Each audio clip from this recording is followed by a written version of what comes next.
बंदर और बच्चा की कहानी।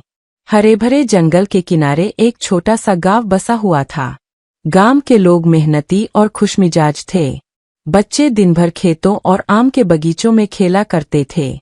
उसी गांव में 5 साल का एक बच्चा रहता था जिसका नाम था आरव। आरव बहुत जिज्ञासु और चंचल था। उसे पेड़ों पर चढ़ना, जानवरों से बातें करना और आसमान में उड़ते पंछियों को देखना बहुत अच्छा लगता था। गांव के पास ही एक घना जंगल था जिसमें तरह तरह के जानवर रहते थे। उस जंगल का सबसे शरारती प्राणी था एक छोटा भूरे रंग का बंदर। उसका नाम गांव वालों ने रखा था मोंटू। मोंटू बहुत शैतान था। कभी वह खेतों से मक्की के भुट्टे चुरा लेता तो कभी बच्चों के हाथ से गुड़ की गांठ खींचकर भाग जाता। गांव के लोग उसकी हरकतों से परेशान तो थे, मगर मोंटू की मासूम शरारतों पर हंस भी देते। एक दिन की बात है। आरव खेतों के किनारे खेल रहा था। उसकी माँ घर के कामों में व्यस्त थी। खेल खेल में आरव जंगल की ओर निकल गया। चलते चलते वह आम के पेड़ों के बीच पहुंचा। वहां खूब सारे पके हुए आम लटके थे। आरव ने सोचा कि क्यों न कुछ आम तोड़े जाए। वह पेड़ के नीचे खड़ा होकर एक आम तोड़ने की कोशिश करने लगा। तभी ऊपर से अचानक कुछ गिरा। वह था मोंटू बंदर। मोंटू ने झट से आम तोड़कर अपने मुंह में दबाया और एक डाल पर बैठ गया। आरव ने उसकी ओर देखा और बोला, अरे, ये तो मेरा आम था। मोंटू ने शरारत से उसकी ओर मुंह चिढ़ाया और बोला, जंगल के आम जंगल के हैं। जो तेज है वही पाएगा। आरव हंस पड़ा। उसे गुस्सा नहीं आया। उसने कहा, अगर तुम चाहो तो हम मिलकर आम खा सकते हैं। अकेले खाने से तो मज़ा भी आधा होता है। मोंटू को यह सुनकर आश्चर्य हुआ। उसने कभी किसी इंसान को ऐसे दोस्ताना अंदाज में बात करते नहीं देखा था। वह धीरे धीरे पेड़ से नीचे उतरा और आरव के पास आ गया। दोनों ने मिलकर आम खाए। उस दिन से आरव और मोंटू की दोस्ती हो गई। अब रोज की बात हो गई थी। आरव जब भी जंगल की तरफ जाता, मोंटू उसके साथ खेलता। दोनों पेड़ों पर झूलते, छुपन छुपाई खेलते और नदियों में पत्थर फेंकते। धीरे धीरे उनकी दोस्ती गांव वालों की नजरों में आने लगी। कुछ लोग कहते, बंदर तो शैतान है, सावधान रहना, लेकिन आरव का विश्वास था कि मोंटू उसका सच्चा दोस्त है। एक दिन गांव में मेले का आयोजन हुआ। दूर दूर से लोग आए। खेल तमाशे, झूले और मिठाइयों से पूरा गांव गूंज रहा था।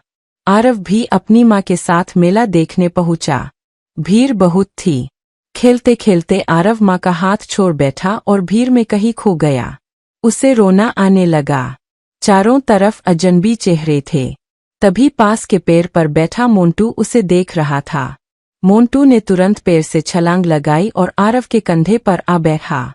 आरव ने उसे देखा तो उसकी आंखों में चमक आ गई। मोंटू ने अपने छोटे छोटे पंजों से इशारा किया, जैसे कह रहा हो, डरो मत, मैं हूँ। फिर वह आरव को धीरे धीरे भीड़ से निकालकर एक खुले मैदान की तरफ ले गया। वहां से आरव की माँ दिखाई दी। आरव दौड़कर माँ से लिपट गया। उसकी माँ ने आश्चर्य से मोंटू को देखा और समझ गई कि बेटे की रक्षा उसी ने की है। उस दिन से गांव वालों का नजरिया बदल गया। वे मोंटू को अब शरारती बंदर नहीं, बल्कि दयालु और समझदार दोस्त मानने लगे। लेकिन कहानी यही खत्म नहीं होती। कुछ ही समय बाद गांव पर मुसीबत आई। जंगल के बीच एक शिकारी ने जाल बिछा रखा था। उसका इरादा था कि वह बंदरों को पकड़कर बेच देगा। एक दिन मोंटू और उसके साथी खेलते खेलते उसी जाल में फंस गए। उनके शोर को सुनकर आरव दौड़ता हुआ पहुंचा। उसने देखा कि मोंटू जाल में फंसा है और बाकी बंदर घबराकर इधर-उधर भाग रहे हैं। आरव ने तुरंत गांव जाकर बड़ों को बुलाया, लेकिन गांव वाले हिचकिचा रहे थे। कुछ बोले, बंदरों ने हमें बहुत तंग किया है, अब फंसे है तो रहने दो। आरव रो पड़ा। उसने कहा, नहीं, जब मैं मेला में खो गया था तब मोंटू ने मुझे बचाया था। अगर हम दूसरों की मदद नहीं करेंगे तो दोस्ती और इंसानियत का क्या मतलब रह जाएगा। उसकी मासूम आवाज और सच्ची बात सुनकर गांव वाले पिघल गए। सब लोग लाठियां और औजार लेकर जंगल की तरफ दौड़े। उन्होंने मिलकर शिकारी को पकड़ लिया और बंदरों को आजाद किया। मोंटू आजाद होते ही आरव के पास आ गया। उसकी आंखों में खुशी और कृतज्ञता थी। उसने आरव को गले से लगा लिया। जंगल के सारे बंदर खुशी से उछलने लगे। गांव वालों ने भी उस दिन एक बात सीख ली। शरारत और अलगपन से ज्यादा अहम है दया, करुणा और दोस्ती। जिस तरह एक छोटे बच्चे ने सबको इंसानियत का सबक दिया, उसी तरह मोंटू ने दिखाया कि जानवर भी सच्चे दोस्त हो सकते हैं। उसके बाद से गांव और जंगल के बीच का रिश्ता बदल गया। गांव वाले अब जानवरों का सम्मान करने लगे। बच्चे जंगल में खेलने जाते तो जानवर उन्हें तंग नहीं करते, बल्कि सब मिलकर जैसे एक परिवार बन गए। आरव और मोंटू की दोस्ती अब मिसाल बन गई थी। दोनों साथ साथ बड़े हुए।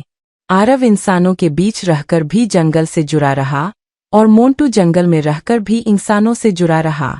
उनकी कहानी आज भी गांव में सुनाई जाती है कि कैसे एक बच्चे और एक बंदर की दोस्ती ने गांव और जंगल को जोड़ दिया।